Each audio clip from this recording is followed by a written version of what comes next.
Good evening everyone. For today's video, magluluto po tayo ng paksiw na bangus with a twist.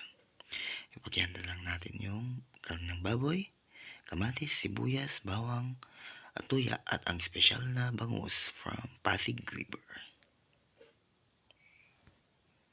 Lagyan natin ng mantika, painitin ang ating kawali, tapos isunod ilagay ang kamatis, bawang, luya at ang karne ng baboy at halu-haluin hanggang lumabas ang mantika ng baboy at kulay na.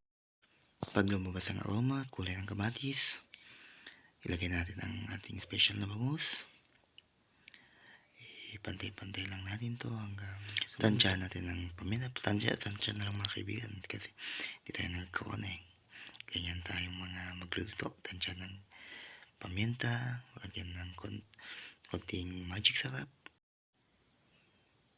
Tapos lagyan ang bangus, lagyan ng asin, konting asukal, tansya-tansyahan na lang to. Tapos kumuha ng toyo, konting toyo lang mga kaibigan para may mangbahal sa kanyang lasa at saka lagyan ito ng suka.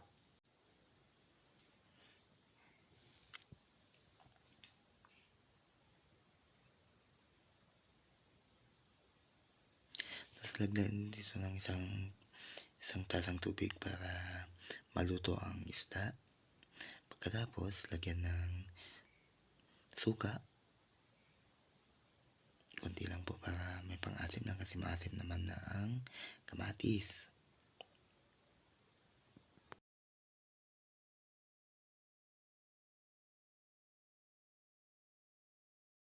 Pagkatapos may lagay ang lahat ng mga ingredient. Hintayin na lamang po itong maluto. Kumulo at maday ang sabaw nito.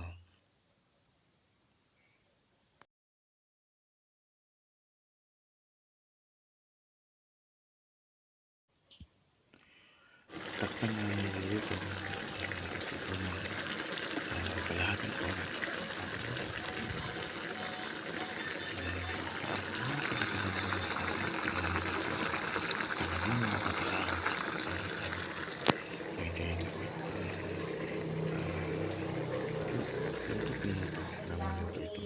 Kopi ko balang kama. Pag-like, comment, and share naman po para kung saan nakakarating ating video. So after this, gagawin natin ang napakasarap na at napakatakam na luto nito. Ito ang tinatawag na paksiw na bangus with a twist. Hanggang dito ang video. Wait for hintayin ang ating